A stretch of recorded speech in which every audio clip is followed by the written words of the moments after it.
Hi, my name is Brianna Alfaro, and I am Soulfire Farms Soil Carbon Field Researcher. Today, I'm going to share with you a few ways to test your soil for indicators of soil health and soil carbon. This is a two-part video that will demonstrate how to conduct in-field soil health tests. The first video includes how to perform an earthworm count, an infiltration test, and a slake test. Part 2 will showcase the Munsell soil color test, soil hardness test, the microbiometer field test, and the Solvita soil respiration test. Soil health impacts the quality and the quantity of what we can produce on our farms and in our gardens, and it also affects how much carbon gets stored in the soil or released into the atmosphere. Soil is a living system made up of mineral and organic particles that interact with animals, fungi, bacteria, plant residue, water, and gases. Carbon is a highly interactive component within this soil ecosystem that constantly changes as it comes into contact with living organisms. These living organisms transform it through a number of natural processes like decomposition and respiration. Soil health is defined as the capacity of the soil to function as a living system. The portion of the soil that is alive, its organic matter, is 58% carbon. From this, we can infer a relationship between the amount of life in the soil and the amount of carbon in the soil. This is the basis of our in-field soil tests. Taking a close look at the soil to understand its vitality and its fertility isn't new.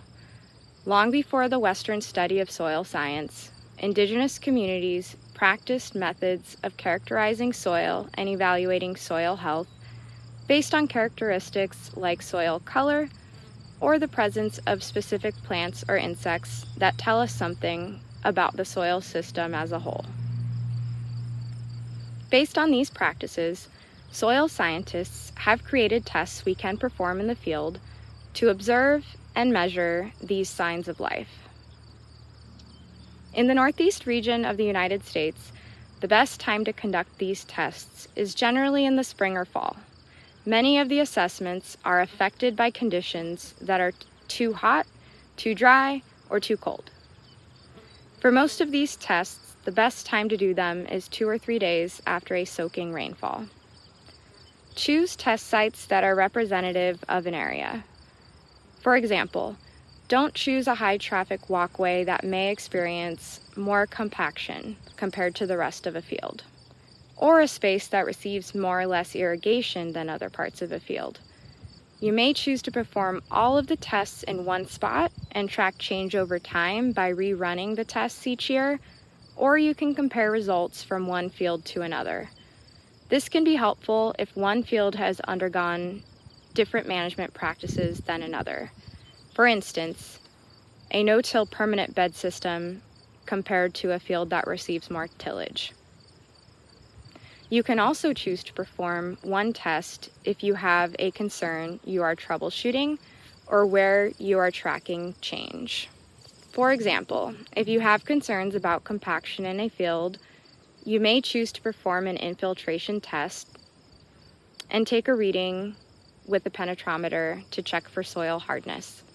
The more you familiarize yourself with the tests, the easier it becomes to understand what each of them can show you.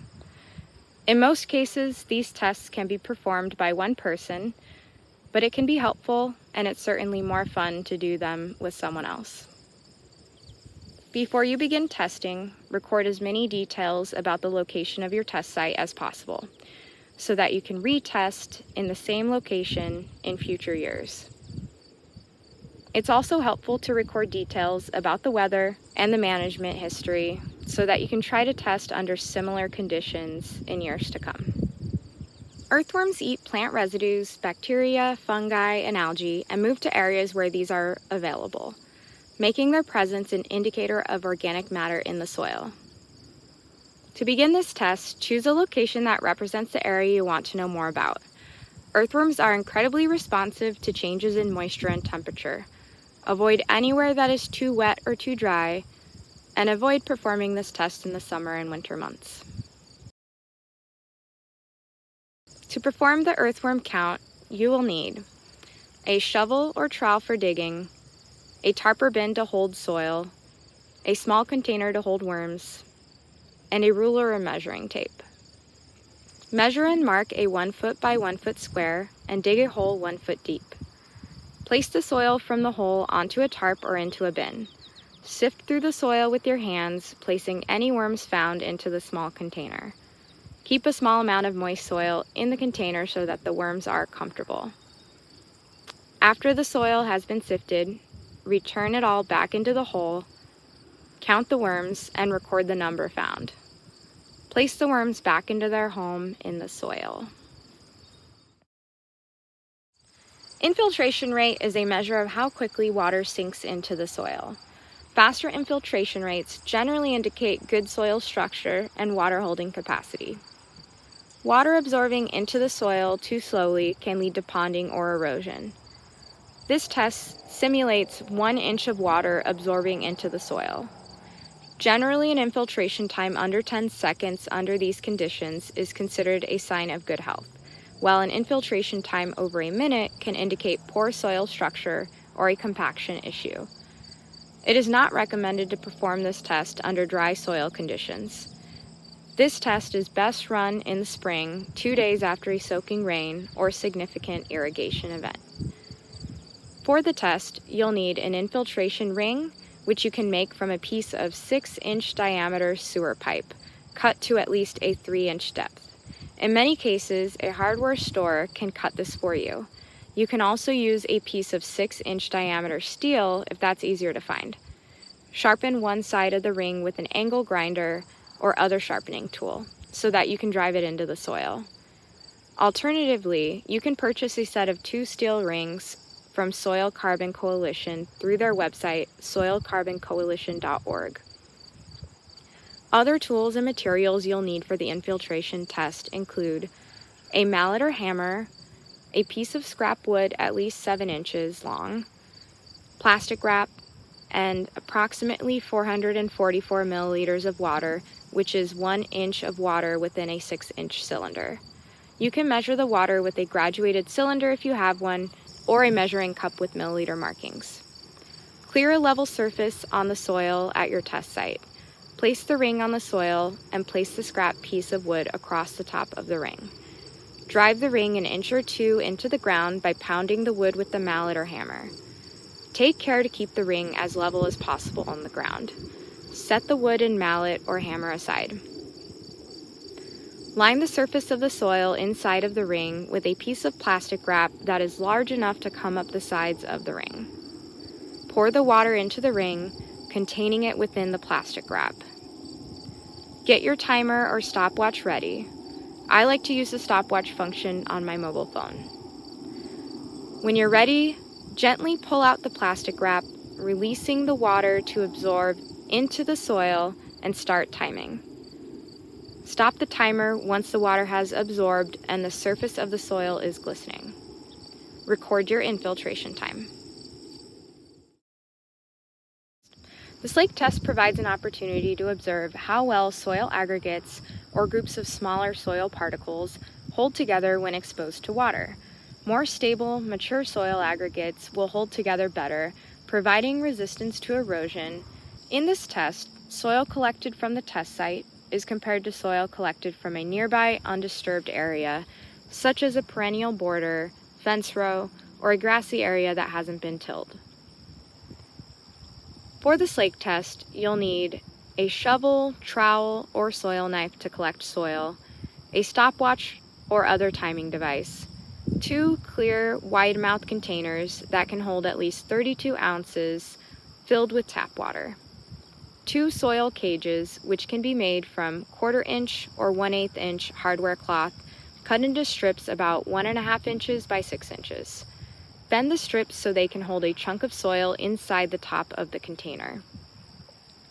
To start, drive a shovel, trowel, or soil knife into the ground at your test site and pull out a slice of soil. From this slice, carefully select a chunk of soil from between 4 to 6 inches from the surface. Set the chunk of soil aside and avoid crushing it.